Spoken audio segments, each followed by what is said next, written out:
जी बिल्कुल, लाहौर की तर्ज पर मुल्तान में भी सियाहत के फ़रोग़ के हवाले से इक़दामात तेज़ कर दिए गए हैं। और PHA मुल्तान की जानिब से मुल्तान में लाहौर में जो थीम रेस्टोरेंट जो बनाए गए थे, थीम रेस्टोरेंट ट्रेन की बोगियों की मदद से, उसी आइडिया को लेकर मुल्तान में भी ऐसे 2 मकामात का तयन जो है कर लिया गया है PHA मुल्तान की जानिब से। और 2 मकामात पर ट्रेन की बोगियों की मदद से ट्रेन रेस्टोरेंट हैं वो बनाए जाएंगे।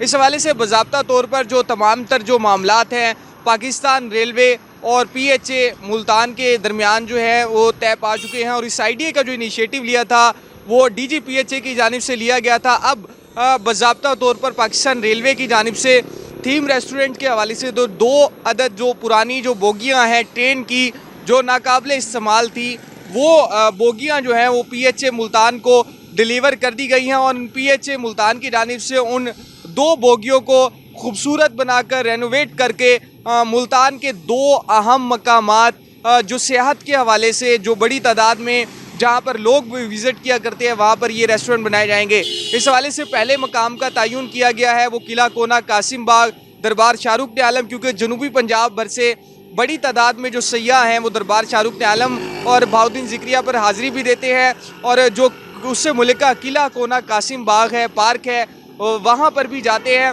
तो उससे जो मुल्का पार्क होगा वहाँ पर ये पहला थीम रेस्टोरेंट जो है वो बनाया जाएगा। जबकि दूसरा थीम रेस्टोरेंट है ट्रेन रेस्टोरेंट, वो जो है मुल्तान के बात की जाए तो गुलगश्त में बनाया जाएगा। इस हवाले से जो गोल बाग का मकाम है उसका तयन किया गया है। अलीगढ़ कॉलेज के साथ जो मुल्का PHA की जो लैंड है मौजूद है उसका इस्तेमाल करके वहाँ पर ट्रेन थीम रेस्टोरेंट है वो बनाया जाएगा। इस हवाले से पाकिस्तान रेलवे की जानिब से जो बोगियाँ हैं ट्रेन की बोगियाँ अब वो बाज़ाब्ता तौर पर PHA को डिलीवर कर दी गई हैं। और आइंदा चंद दिनों में बिडिंग के ज़रिए उनको नीलाम करके पार्क्स एंड हॉर्टिकल्चर अथॉरिटी की जानिब से मुल्तान के शहरियों को theme restaurant train theme restaurant का जो है वो तोहफ़ा दिया जाएगा।